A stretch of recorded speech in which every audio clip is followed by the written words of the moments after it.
Benjamin Netanyahu, the prime minister, has not gone so far as to say the war is over. In your view, is the war between Israel and Hamas over? The war is over.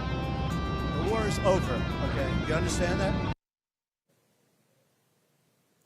Today, Egypt hosts one of the most consequential diplomatic gatherings in years as more than 20 world leaders assemble in Sharm el-Sheikh for the 2025 Gaza Peace Summit. The summit is co-chaired by Egyptian President Abdel Fattah al-Sisi and U.S. President Donald Trump. Its aim is to solidify the newly brokered ceasefire and to negotiate the path forward for governance, reconstruction, and security in Gaza.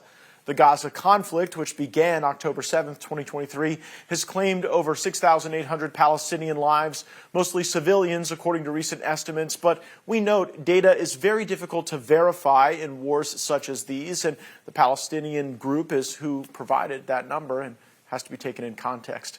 On October 9th, Israel and Hamas signed the first phase of the U.S.-brokered peace plan, which includes a ceasefire, a prisoner and hostage exchange, and an Israeli withdrawal to a prearranged line. Under that agreement, 20 living hostages have been released, and Israel freed more than 1,900 Palestinians. Presidential envoy Steve Witkoff spoke in Israel regarding this agreement. President Trump was cheered. Israel's Prime Minister, Bibi Netanyahu, received a different reaction. To Prime Minister Benjamin Netanyahu,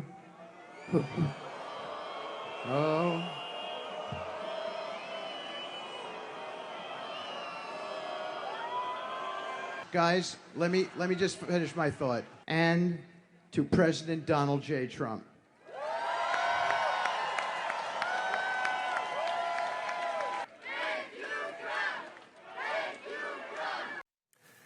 Well, isn't that interesting? Those were not the same thing. President Trump stepped out of Air Force One in Tel Aviv to an eruption of fanfare as well. Crowds filled the squares to welcome hostages and thank the American president who has done so much for peace.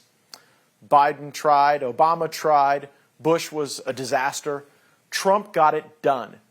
Notably, Israel's Prime Minister Benjamin Netanyahu will not attend today's summit in Egypt, citing a Jewish holiday.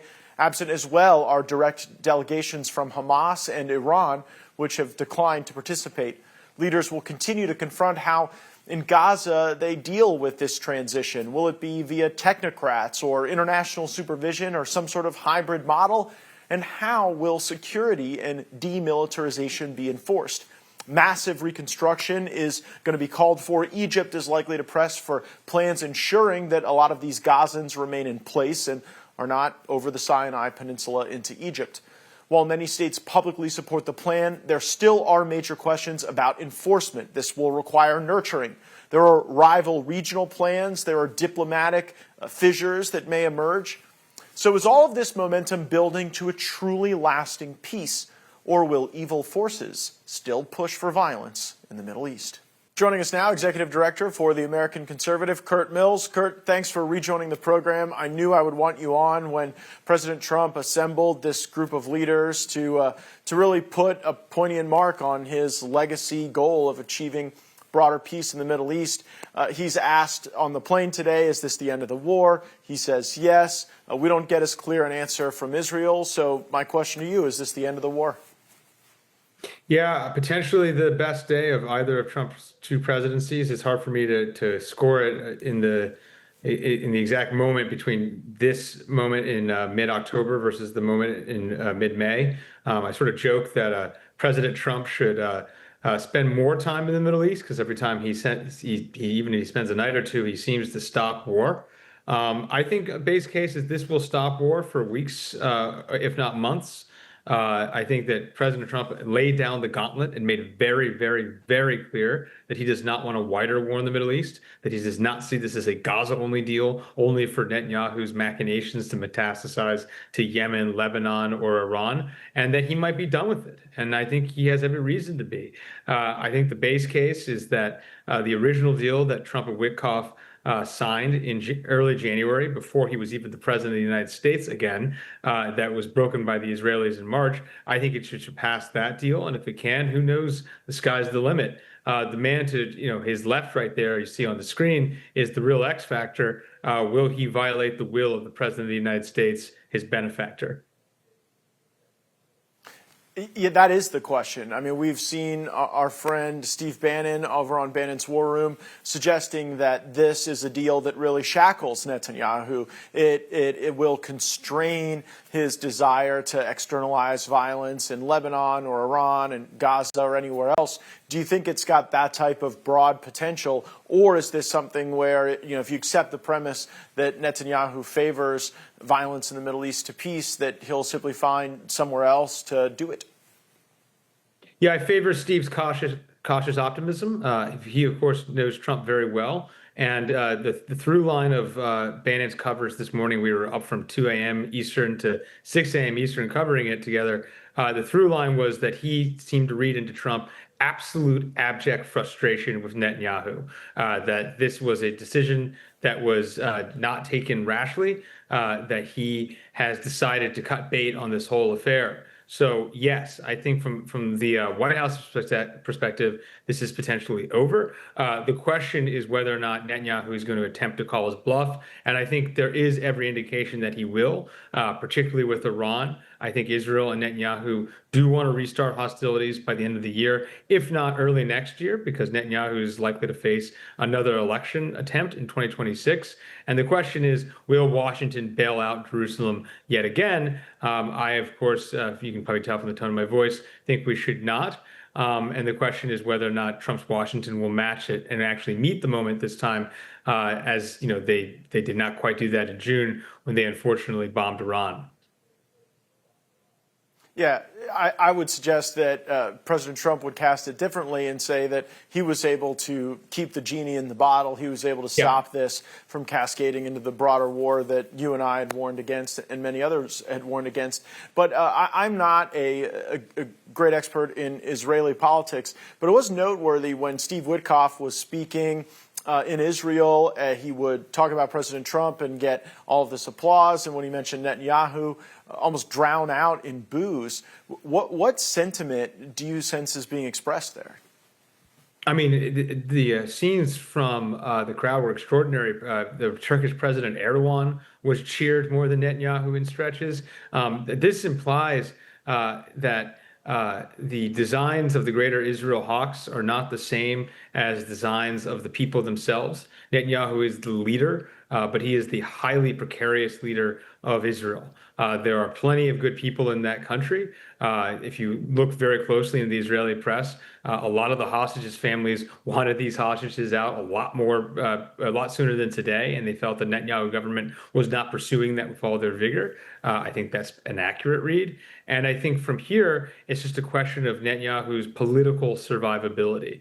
And does the president want to have a broader legacy than being, pulled back ceaselessly into the Middle East? And as you correctly observe, in June, even though I opposed the Iran strikes, I read Trump and Vice President Vance's and others' comments as this is a one-off. We are trying to do this just the one time. That's why I think they were very insistent they got all the nuclear material in Iran. I think that's a dubious claim, but that's why they were so insistent on it, because they wanted to be done with it in the summer. And they've sent, occasional mixed messaging on that from that point forward. But it's clear the White House doesn't really want to do this, at least at the upper echelon. The question is whether or not neocons in Washington, D.C. and extreme Zionist hawks in Israel are going to push us back into war. And then and from there, what does Donald Trump do from that moment forward? As I read this, there is a real opportunity for Iran here to seize the momentum from President Trump's big summit in Egypt and pursue their deal with Washington. Iran seems to have a very obvious and discrete window here between today's events and when those Israeli elections are. Because if you and I are right, they could come under attack between now and then. And so if in advance of that, they really grasp this Trump peace agenda, it seems like they would be able to, I think, have a lot of cooperation from Washington to that end. Do you see that opportunity in the same window that I do?